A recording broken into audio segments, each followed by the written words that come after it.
ready to sit back, relax, and open your mind. Welcome to Thinking Deeply with Dudes and Beer.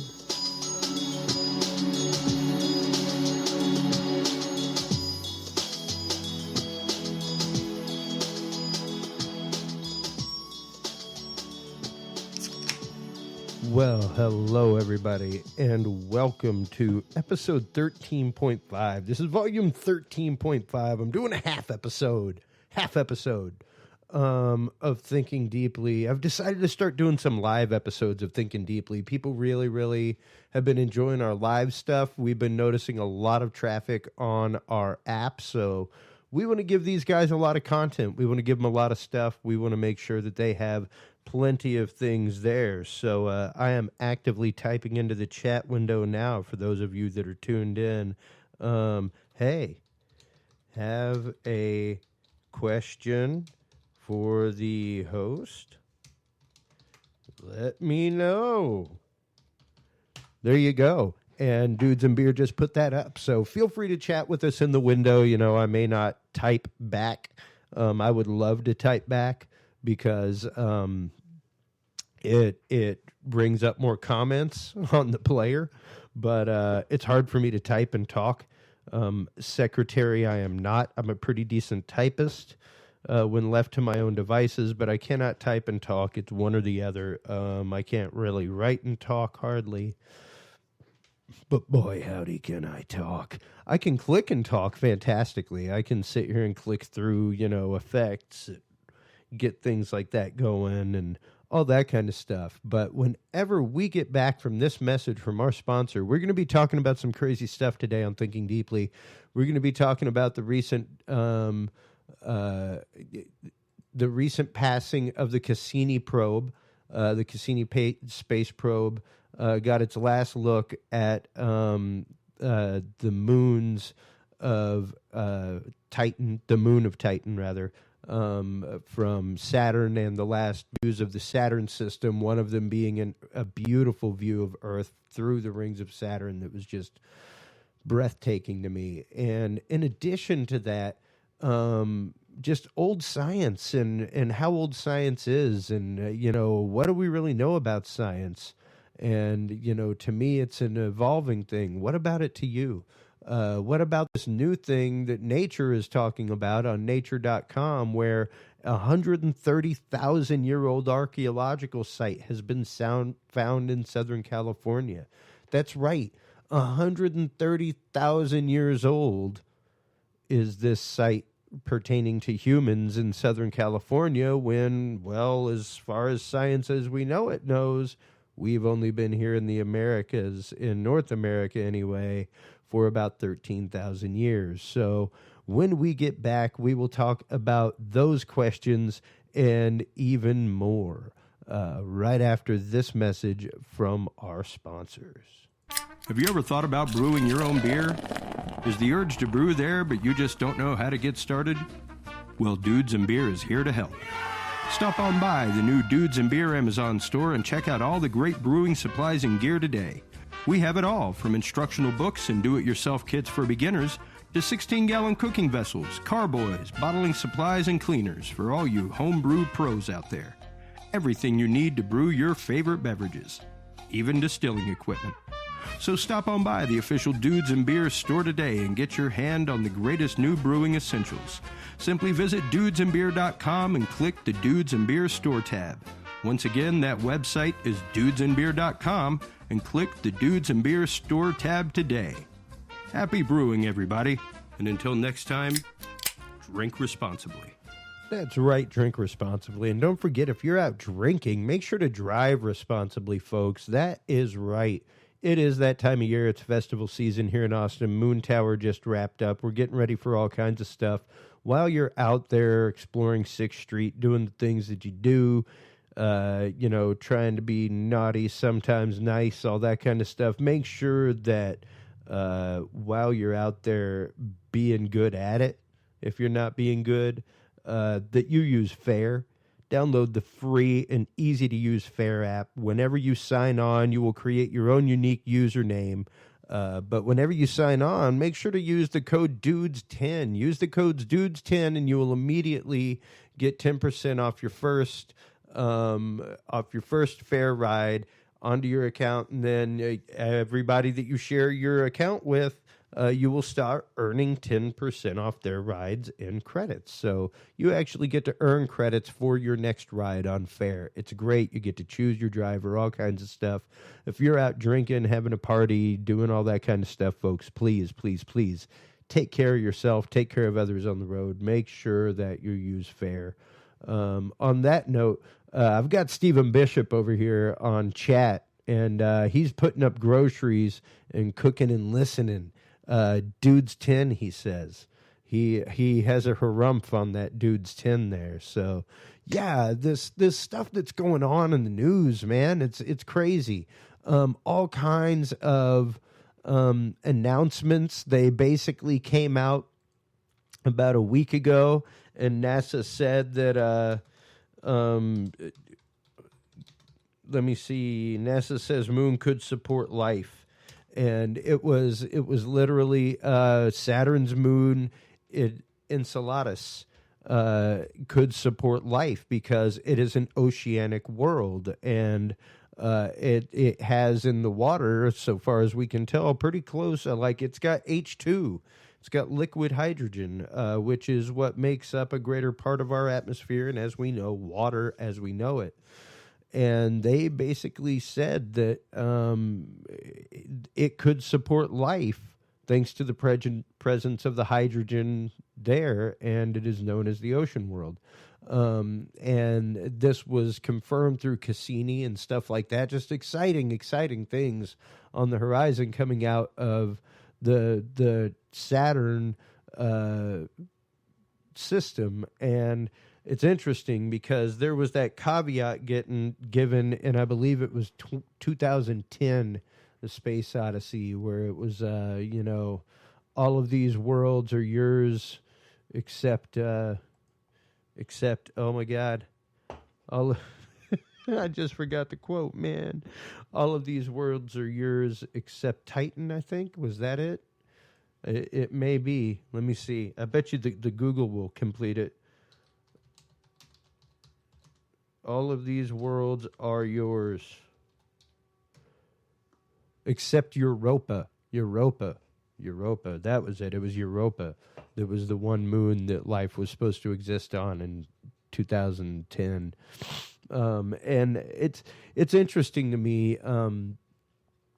A lot of this science, I mean, for years we've said that, hey, for years Pluto was a planet, then suddenly, nope, planetesimal. Then now, well, I don't know, we may be bringing it back to planet status. And now the question is the moon a planet? Is the moon in this realm? And,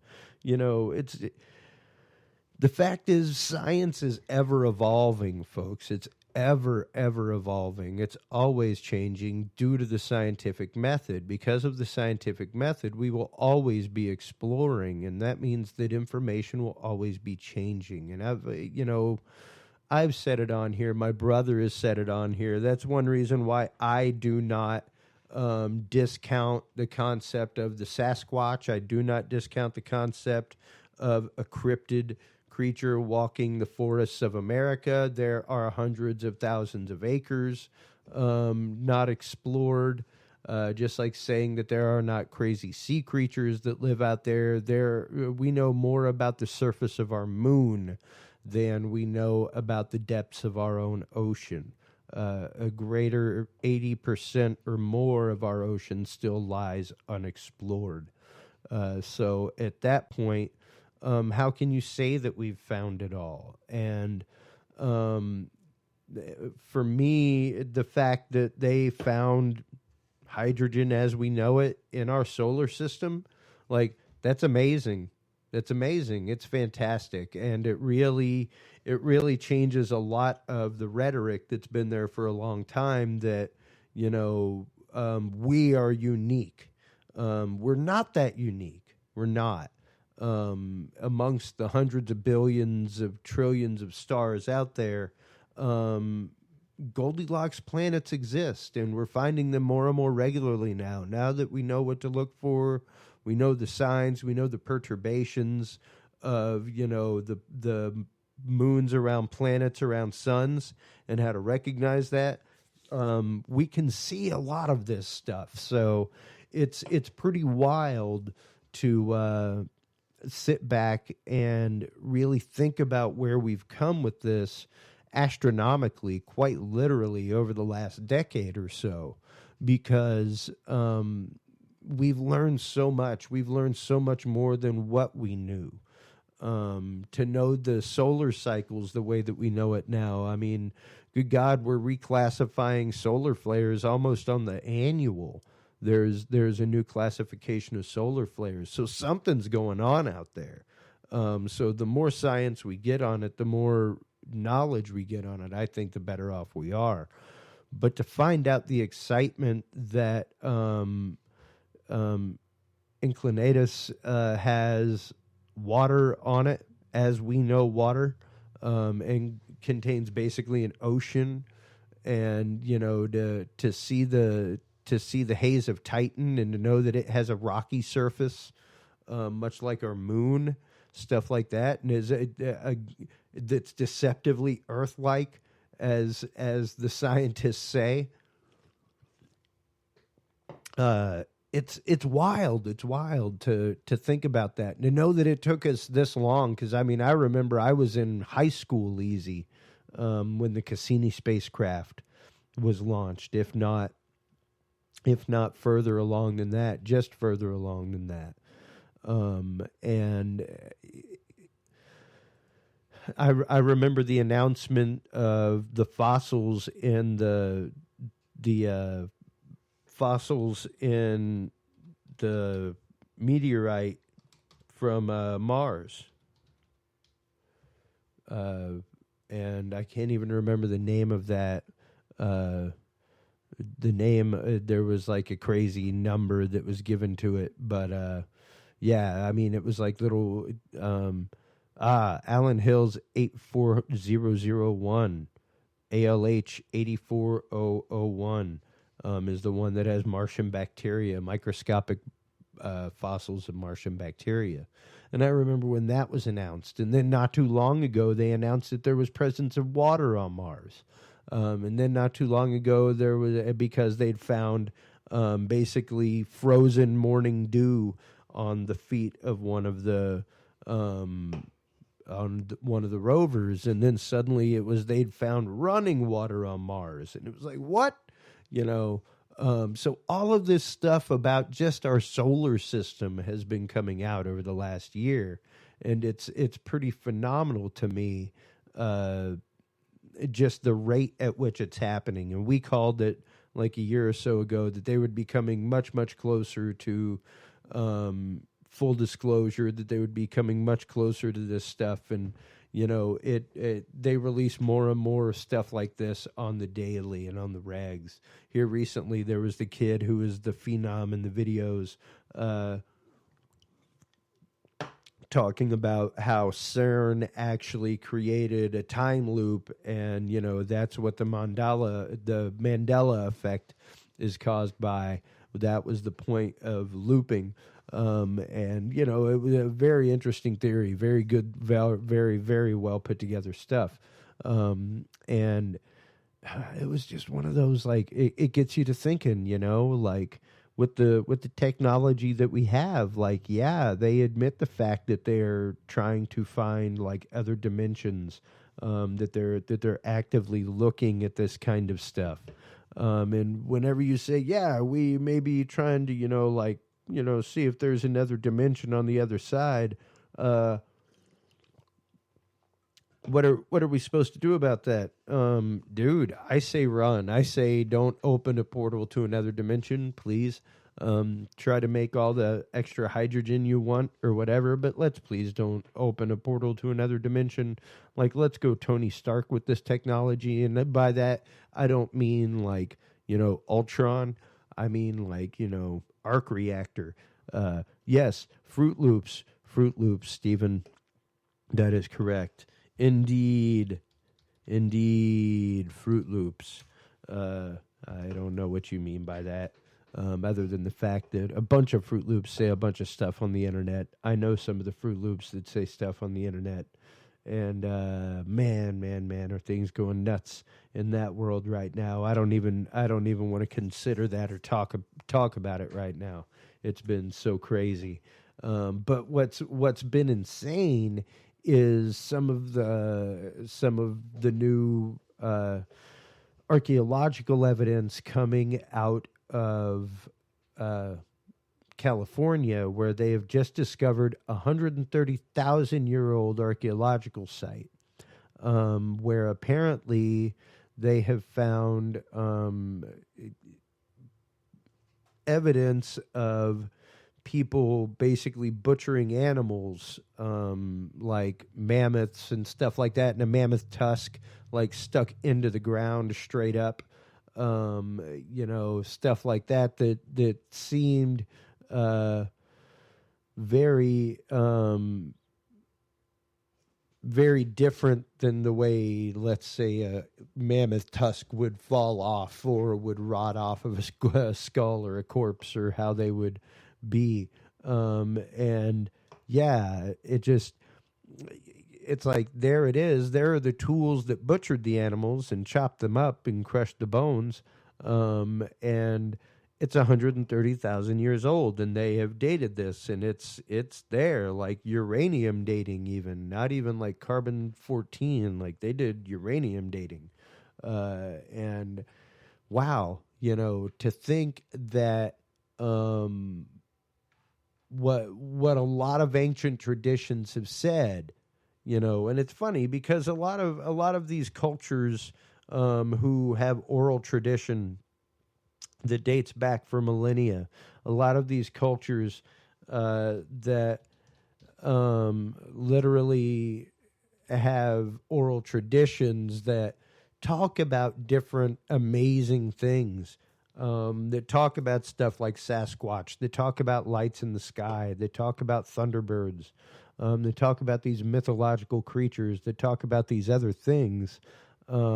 Also talk about the fact that their people have been here for 100,000 years,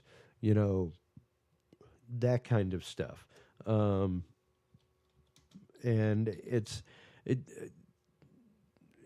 it's just hilarious to me to discount the stories out and just call them stories.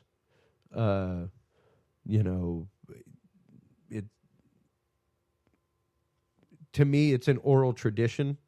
They say, until you discount it, how can you say it's false? The real proof is in the pudding, and unfortunately now, we have like evidence of people being in this area at 130.7 plus or minus 94 years ago. So right up around 130,800 years ago, something like that. And that's a remarkable difference than what our science and our history tell us. And yes, Stephen, there have been 7 to 8 foot tall skeletons found in caves across the world. There are some of them in the British Museum. I want to say there's one in the Museum of Cairo, something like that. But that's a little bit more out there, even because those are aberrations, and it is curious though, because people are always like, well, produce the body of a Sasquatch, and it's like, I challenge you to produce the full skeleton of a bear. Unfortunately, most of the places where bears go to die or where bears live are also areas of other large predators.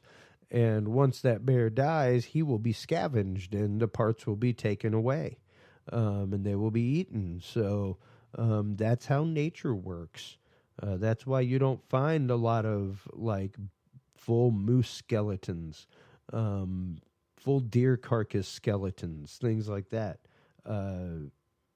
other animals come and take them away. They come and take parts of them away. So to discount things just because they are story doesn't necessarily mean that they aren't true. And, to me, it's anecdotal evidence, and to not take it into account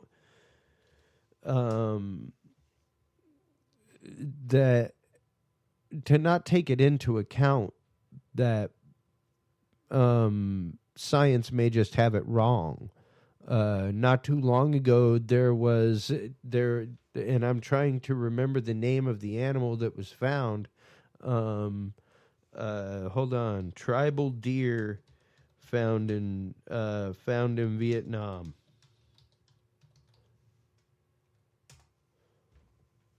Let's see. Yeah, there it is. The Sayola. It's an Asian bicorn. And literally this thing has like nose flaps like in the middle of its face and stuff like that. And it was spoken about by it was discovered in 1992.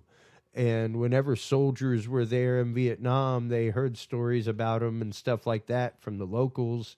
And and they were like, oh, yeah, okay, whatever. A deer with like gills in the middle of its face, oh, yeah, all right, sure.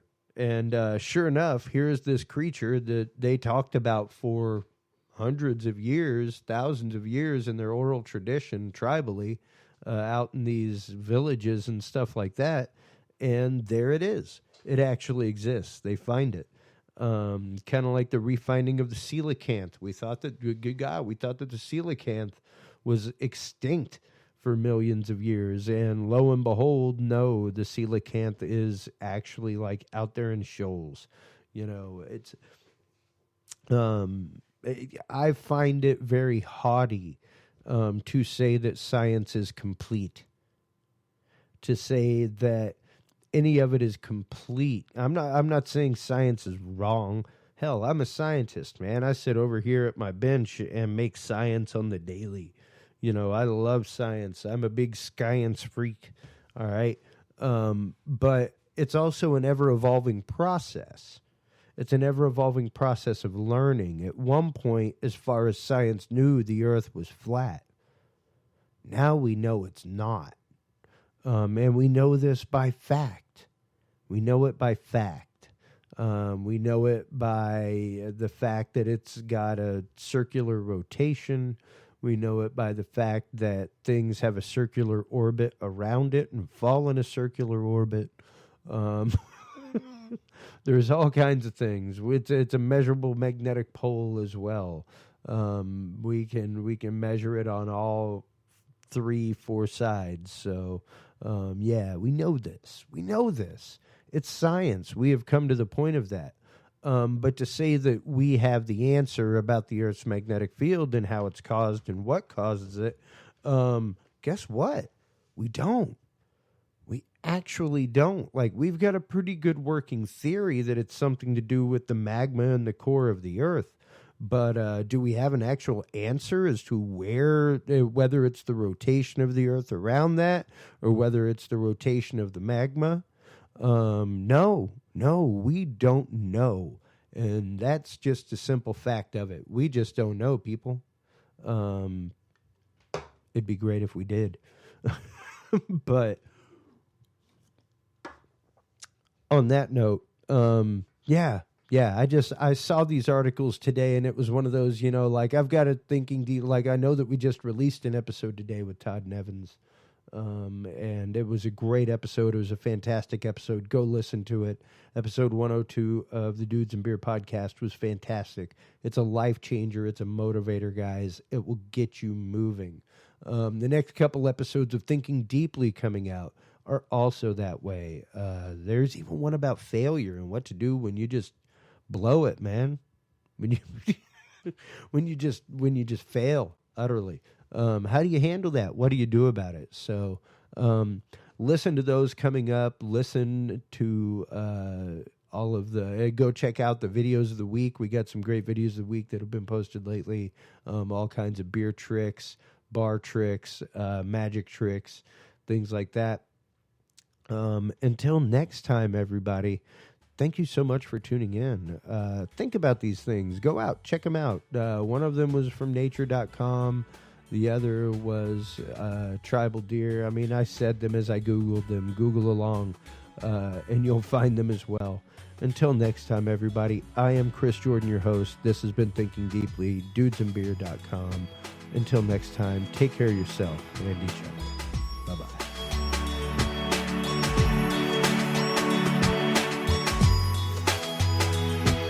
Thanks for listening to this installment of Thinking Deeply with Dudes and Beer.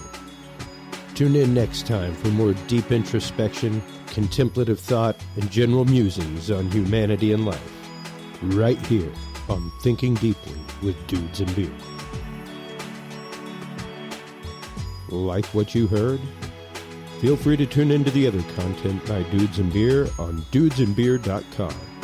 Our content is also available on the Spreaker market, as well as SoundCloud, iTunes, YouTube, Stitcher, and your favorite podcast app. Dudes and Beer is a proud member of the Revolution Digital Group family of podcasts. Thanks so much for tuning in, everybody. And until next time, drink responsibly.